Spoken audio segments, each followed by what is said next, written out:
We now leave Fife over the Forth Road Bridge, built in 1964 and Europe's fifth longest. Alongside is the rail bridge, dating from 74 years earlier.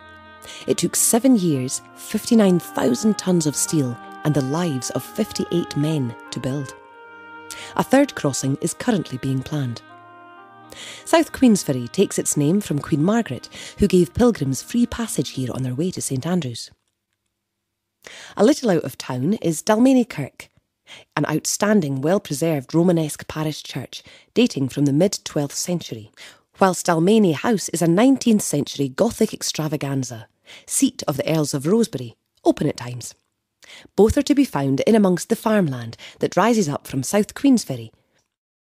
We now bypass South Queensferry and head towards Hopetoun House, whose setting, architecture and contents combine to make it one of Scotland's greatest houses. It's open to the public. In addition, a series of special events are held throughout the year. The Gate Lodge guards the long drive leading into a private and privileged world. The ha-ha is very clear, a hidden wall and ditch which keeps the grazing stock away from the manicured lawns, but is unseen from the house, giving the appearance of one large expanse of grass. The house is mainly the work of William Adam and his sons John and Robert. Indeed, Hopetoun is actually portrayed on Adam's tomb at Greyfriars Kirk. Started in 1699 for the first Earl of Hopetoun, who was ennobled at the age of 22 by King James II, because John Hope, the Earl's father, is said to have saved the life of the king in a shipwreck in 1682, when he himself was drowned. King George IV visited General Sir John Hope, the 3rd Earl, in 1822 and knighted Sir Henry Raeburn. The name Hopetoun was formerly attached to the village of Leadhills, on the vast estates of the Hopes, and transferred here to Abercorn.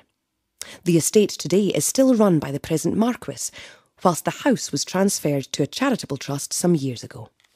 Nearby is another National Trust for Scotland property, the House of the Binns, home to the DL family since 1612. The house contains a fascinating collection of portraits, furniture and porcelain. Tam DL, a Labour MP for over 42 years, who, as the longest-serving Member of Parliament, was known as the Father of the House.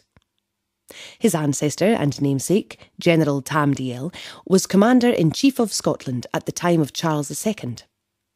He was ruthless in his persecution of the Covenanters, later imprisoned in the Tower of London, only to escape the country and subsequently commanded the Tsar's armies in Russia.